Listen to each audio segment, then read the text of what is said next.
Hello and welcome to the course Succeeding as a Fine Artist, Guidance, Tips, and Strategies. In this module, we look at applying for juried shows and competitions. What does a successful application look like?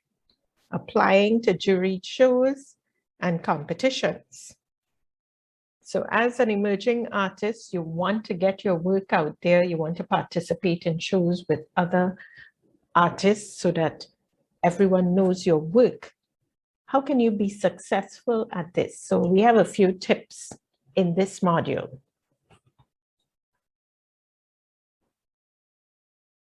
What does it take to create a strong submission? So we have writing tips. And you can watch this YouTube video when you have time. Save the link and go and watch the whole episode. It's about an hour. I've highlighted some of the major details that you'd find in the video. First things first, research the show. Not every show is suitable for your work. So you have to do your research, find out what they're looking for, find out what's the theme of the show. If the show is all about sculpture and you do two-dimensional paintings, chances are you will not be accepted into the show. So do your research first, find out what the show is about. Is your artwork suitable for the show? Next, read the documents, the criteria for the show, contracts for the art shows that need to be prepared, and what are they asking for when you submit your application. The typical thing would be, if it's an outdoor show, they want to see what your booth is going to look like. You have to submit an artist bio, some photos of your work, a statement. So what are the requirements in the submission process? You must look for this. If they ask you to submit photographs, send impeccable images of your art. The photographs are the only thing that the judges have in order to assess your work, especially if you're new. They don't know you. You have to send impeccable images of your artwork. So pay attention to the submission guidelines, what file sizes are required if you're submitting photographs, and other criteria. Another recommendation is to send a consistent body of work for evaluation. So if you're deciding to send paintings of trees, your best paintings of trees for this particular exhibition, it's not a good idea to mix this up with still life portraits, unless there's some way linked in terms of technique. It's best to focus on one subject matter for each show. If you want to do different subjects, you might submit different applications. So you'll have one booth for landscape, another booth for portraits only, because they're quite different themes. But it's always advisable to send a consistent body of work for evaluation. Judges expect one particular style for each show. In another show, you can send a different body of work, but for each show, the judges expect one particular style. You can get another artist to review your submission. So you might know another artist who usually takes part in these shows. They've done it before, their work has been accepted. Let them look at your submission and see the strengths, the weaknesses, where you can improve your submission. That helps. Now let's dig deeper. Photos of your art. Submissions for all shows these days require that you send photos of your artwork for evaluation. So you can't get away from that. Most shows ask you to send the photographs electronically. In the past, you would print out photographs, put them in the mail, and send it for the application. Now everything is done electronically. And so you have to send an email with your best photographs. Some suggestions. Do not send multiple pieces in one photo. Multiple pieces. So many paintings in one photograph. That would confuse the people who are evaluating your work. So one photo, one painting. Don't show a piece of a wall, a piece of furniture. The photograph should be the painting only. Some shows allow more close-up images where you can show the texture and details. So that would be a separate photograph from the overall picture of the painting. Make sure you label the photograph so everyone knows which photograph they're looking at. So label it carefully. It's advisable to put the size of the image so that whoever is viewing it would know the depth of the image. Is it a very tiny painting? Is it a large painting? So put an indication of the size, you know, the width by height, so people know what size they're looking at. It would help determine the complexity of the artwork and whether it's admissible into the show. In most shows, they give you criteria for the pixels, right? How much detail, how large files can be. So many shows, they would tell you the size of the image required, width by height.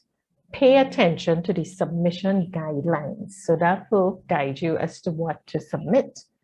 Make sure the size of the file being uploaded online is not too big. Because if they say maximum of 2 megabytes and your file size is 7 megabytes, it will not be uploaded. Your application will not go through and nobody will see your glorious work because the file size is too big. So you have to pay attention to the submission guidelines. Usually, information is provided as to the size of the paintings you can submit. Use a good camera to photograph your painting. Now, emerging artists may or may not have big cameras with zoom lenses, etc. You may not have this, in which case you may be using a good cell phone. If you're using a cell phone to take the picture, set it so that the photo is taken at the highest resolution. So you can alter your cell phone to take very high quality photographs. Make sure you have good lighting, like outdoor lighting, so the picture is nice and bright, and reset your cell phone so that the photograph is captured at the highest resolution. And that would help you a lot, even if you're using a cell phone to take pictures of your paintings. The photo file should be between 2 megabytes and 5 megabytes for the best quality and best detail. So that's a rough guideline, between 2 megabytes and 5 megabyte size for a good quality photograph of your painting. Take a photo of paintings outside. And if you usually put resin on your painting, take out the photo before you put the resin, or else you'd have glare from the shiny top. And your photograph would not be accurately displaying your artwork because of glare from the resin. Indoor lighting could shift and the color of your paintings would not be the best. So try outdoor lighting where possible to get a nice bright color of your painting and your work. So as mentioned before, we need a consistent body of work for each show. So not a mixed theme, but one theme for each show application. Now, continuing with photos of your artwork, because it's so important when you're submitting an application, it's better to show larger work than smaller work in your submission. So that's what some people say, those who were on previous juries. Show some of your big, strong pieces for your submission. At the actual show, you can have a wide range of sizes, but when you submit your application to the judges, it's good to submit some of the larger works so they can see. And one file, one photo, as we said, don't scramble several paintings onto one photograph. Not a good idea. No furniture, no picture of the wall, clear, well-lit photos. Photos should be between 2 megabytes, 5 megabytes. Take a photo of paintings outside before putting resin on them. Indoor lighting, picture, consistent body of work for each. Sure. So now let's see what we have here. We're going to examine each photograph to see if it is successful or it would be successful in an application. Photograph 1. This one I call Misty Mountain. Let's look at it for a few seconds. Now, if we look at this photograph, it is clear. The color is bright. We can see the water, the rocks, the mountain, the mist. So this would probably be a good photograph. It's a big one as well. The images are clear. The trees, the lake, the reflection in the lake, etc. So everything seems clear enough to pass the photo test. Now let's look at photo number 2 for a few seconds. If we discuss this one, we can see it's blurred.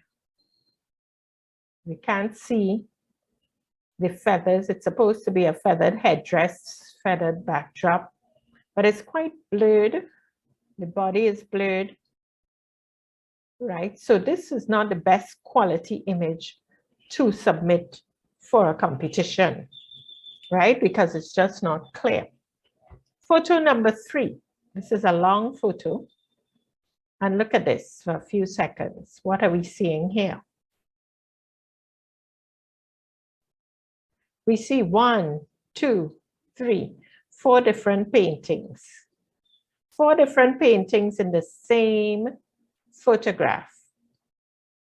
This is not the best idea for a submission for a competition because the judges are not quite sure which painting you're submitting in your application. You have 1, 2, 3, 4. Yes, the images are clear, the colors are nice and bright, but it's recommended 1 photo, you have 1 painting in the photo, right? So this one would not pass as a submission item for a show, and neither would this one because the image is blurred. The next requirement is usually a photo of your booth. So if it's an outdoor show, you would ask to see a photograph of your tent with your paintings. If it's an indoor show, you may ask to see a photograph of a past booth that you had at an event. So a booth shot without your name is important for some submissions because you want to be anonymous, right? You're supposed to be anonymous. The judges don't need to know who you are. So you need a booth shot without your branding on it. So when you're setting up for a show, it's good to take photographs and store them before you put up any sign. And that way, the application would be anonymous. You'd have images handy for future applications. So when you're setting up your booth for an event, take photographs of the booth. A white wall. If you have a white wall and it's as clean as possible, you can lay out the paintings and photograph them so that the judges can see how your art is hung. So let's say you don't have a tent, but you still want to submit an application. You can hang your paintings, and for that slot where they say send a photograph of your booth, you show your photographs neatly laid out on a white wall, right? Showing how professionally you can lay out your paintings, and you submit this with your application. When they ask for a photo of your booth, you can also submit that. If it's your first application, you don't have a booth, you never set up your booth, you can use a white wall and set up your paintings the way you would display at a booth. So here we have some booth photographs. Which one's acceptable, which one is not. So let's take a few seconds, look at left and right side.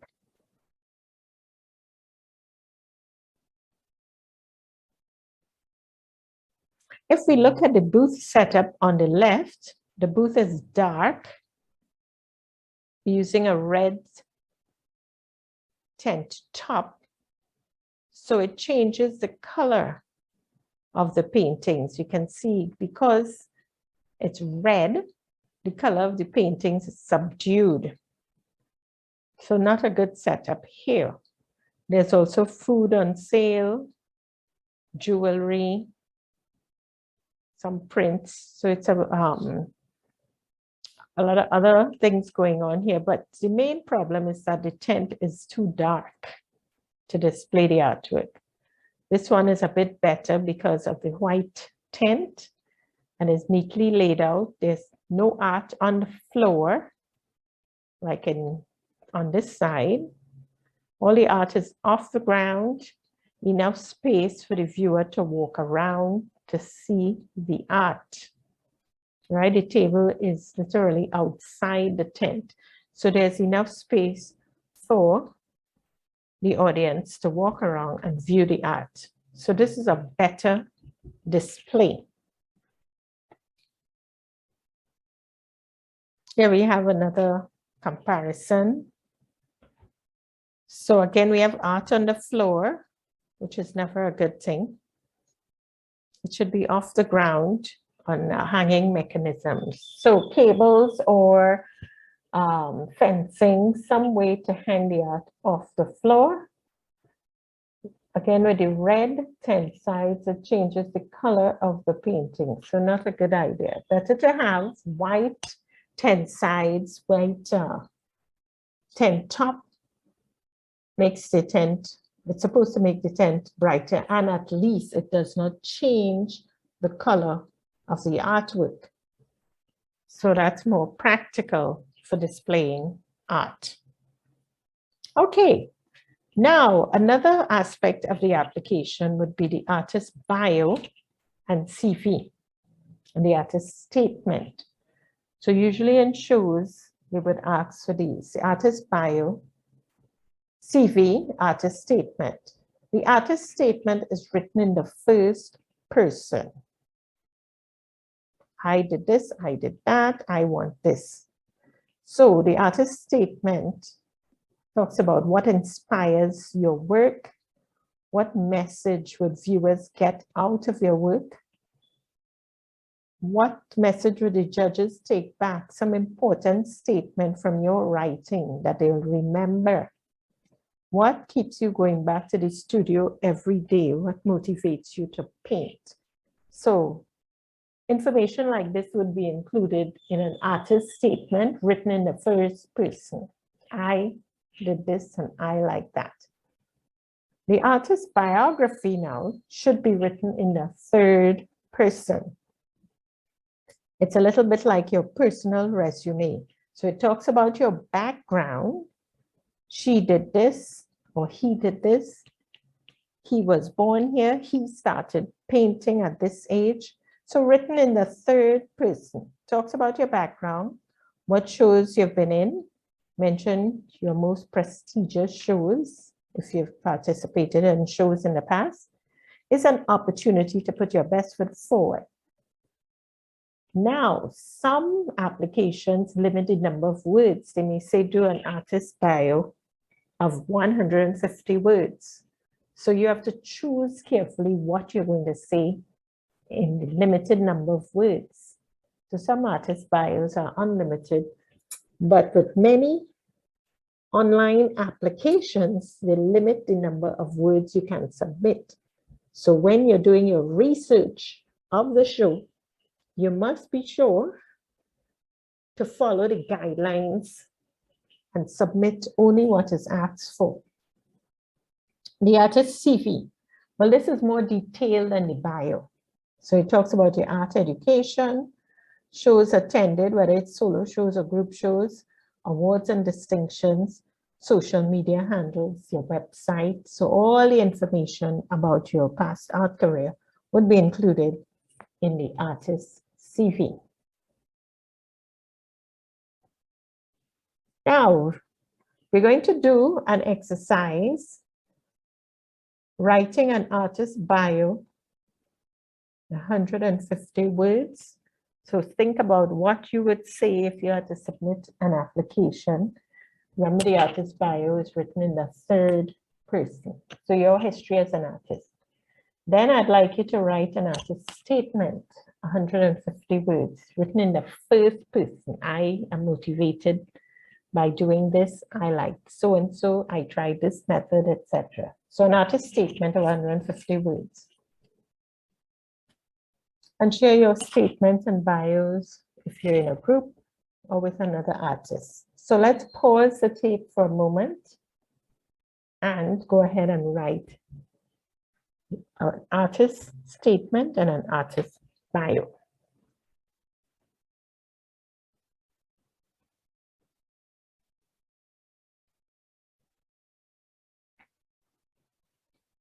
Okay, so hopefully you were able to put together an artist bio and an artist statement. I've provided some examples that you can review. Jenny Lynn James is a Renaissance woman, an artist, writer, and soprano with a long work history as a food scientist. She worked in the food industry in the US, Latin America, Europe, and Canada. While living as an immigrant in Ireland, Jenny Lynn discovered a hidden talent for art during an amateur painting class, 2009. She uses the vivid colors of her heritage and global travel to influence her artwork and is self-taught.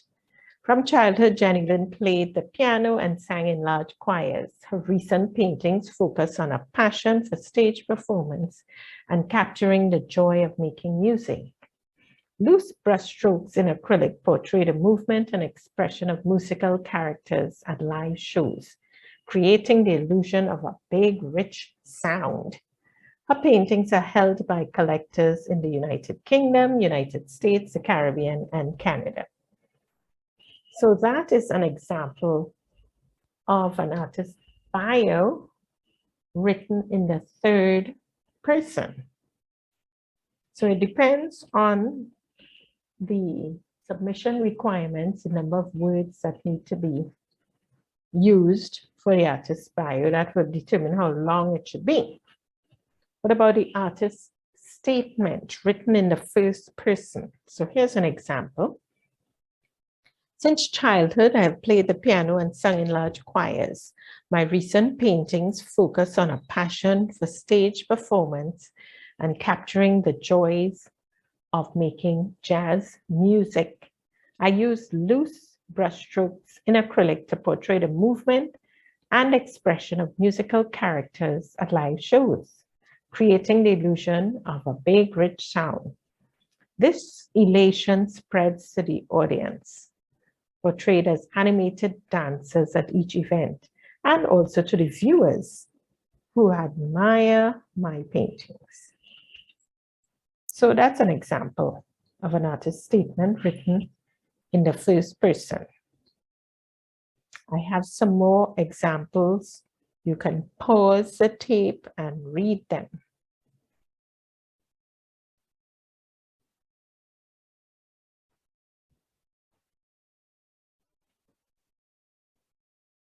Now let's look at websites, paid or free options. Because websites are very useful for showing your work, and with some applications for juried art shows, they want to know what are your social media handles. Do you have a website? And you have to list it. So you have to be sure your website is working. You have social media handles that you can advertise in your application for a show. So some examples: a paid website built from scratch or using a platform like WordPress. Only your work is on the website. It's not mixed in with other artists. So this could be a benefit for promoting your work only. It's suggested that you have an e-commerce website, so collectors can buy your art immediately from the website. Click a button, buy the art. That way, there's no lag or delay in trying to reach you to say, oh, I like this painting, I want to buy it. If you have an e-commerce website, you can get sales more easily that way. Click a button and buy. That way you're notified and you know it's time to wrap up the art and send it out. Some examples of free options as opposed to paying to build a website. You have fineartamerica.com. There you can establish an account, load up images of your artwork, and people can contact you through that platform to buy the original art, or they can print copies. They can print your art on merchandise, print on demand. So fineartamerica.com is a handy, free platform, free in terms of the number of images. If you load less than 35 images, it's free. If you want to load your whole inventory, then it's a minimal annual fee for membership. Minimal as opposed to paying hundreds to create your own website. So it's quite useful. The next one like this is sachiart.com, and it's quite good for printing different size prints of your work or selling the original art. What is good about sachiart.com is that they arrange collection of the original art from your home or studio. They take care of all the details when it comes to customs declaration forms and also making appointments with the courier for collection and delivery. So for all this service, of course, you pay a fee.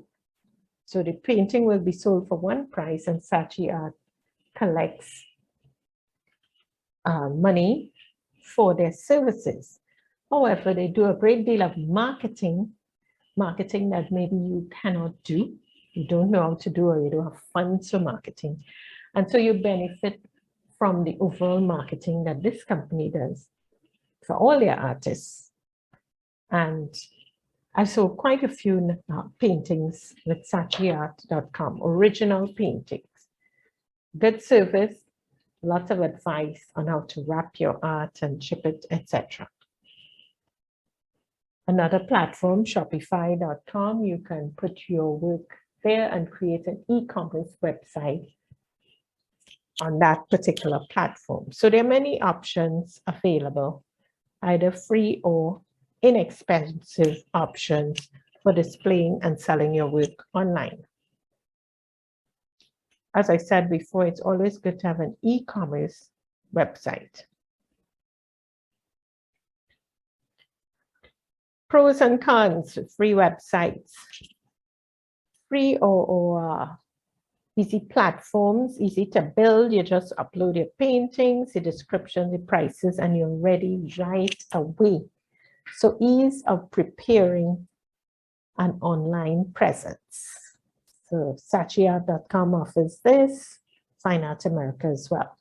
Relatively inexpensive, even if you have to pay a fee for many submissions, it's relatively inexpensive. Quick path to market, so you're right away online selling your work with little effort on your part.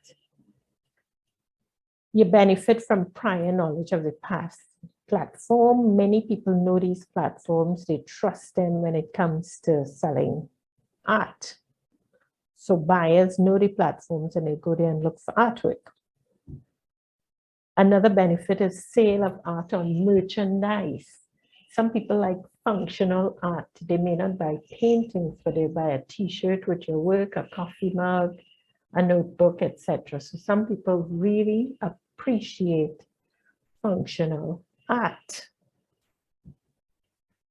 So those are the pros. The cons, many other artists on the same platform, thousands. How can you stand out? You would have to do additional marketing and bring people to the platform. Also, perception of not having fine art because your art is being printed on merchandise.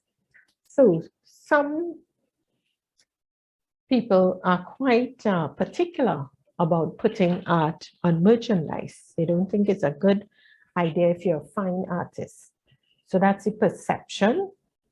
You have to know whether you want to accept this perception or not. Okay, but there are opportunities to print art on merchandise. So one has to be aware of the perception. Certainly in some art shows, only fine art is accepted, original art, no merchandise. So you have to be aware of the venues and what is required at a show.